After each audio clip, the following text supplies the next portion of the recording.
Good afternoon, everybody. Uneducated Economist here. So I was talking with a group of people about real estate and property prices.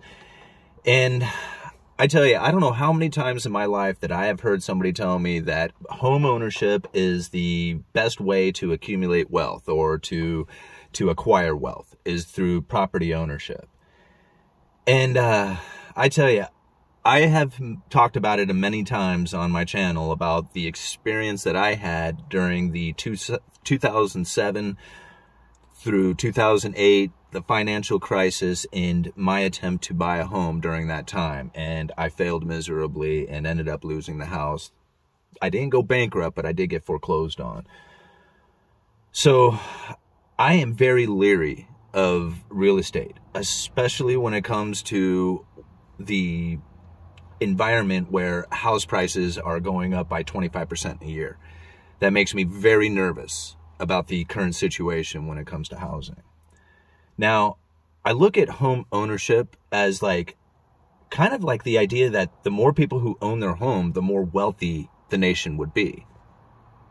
And I was reading this article, I'll leave a link down in the description, and in this article they talked about China having 90% home ownership rate. 90% of the households own their home in China. And of that 90%, 20% of those have a second home. And I thought, wow, that's incredible. I didn't realize China had that high of a home ownership rate. But then later in the article, it says that this is in contrast to places like Germany that has a 43% home ownership rate. And I thought, wow, 57% of the people in Germany rent? 57% of households in Germany rent. I thought, wow, I looked at Germany as out of all the nations around them, as far as their neighbors go, Germany is the wealthiest one. And so when I looked, I was like, well, what other nations have a low home ownership rate? And I realized that it's places like Germany and Switzerland.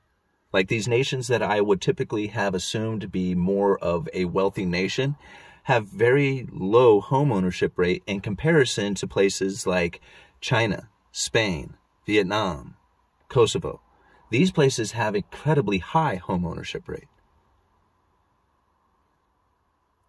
So I got to thinking about that. It was just why is it that the places like Germany and Switzerland have low home ownership rate and places that I would typically think aren't exactly well, China really is an economic powerhouse now, but other places like Kosovo and Spain and, places like that, you wouldn't think typically would be these economic, power plays, I mean, they're just not the greatest economies, in my opinion, when you look at the whole world out there.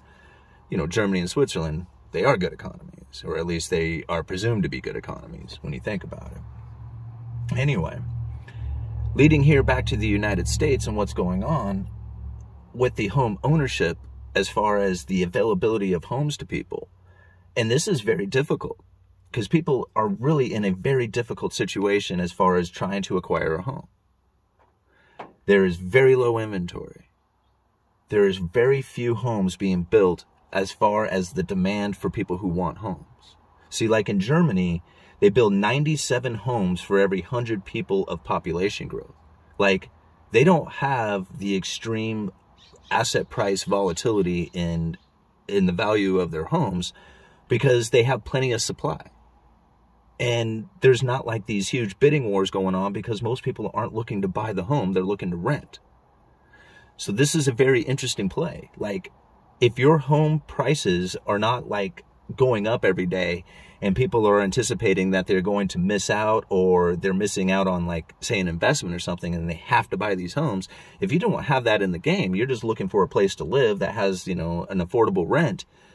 Well, this gives your people a whole lot more, I would say, leverage, or not leverage, but just being nimble, being free to pursue the things that you really need. If you have a house, you have to leave that house for any reason. You got to travel to another location of the country to work. You have to sell your house, and sometimes selling your house isn't exactly easy, but rent, you just stop paying rent and go pay rent someplace else. Renting gives you a lot of you know, ability to be nimble, to be free. Whereas home ownership, you don't. So there's a big, you know, difference inside of that as far as being a renter and being a home owner.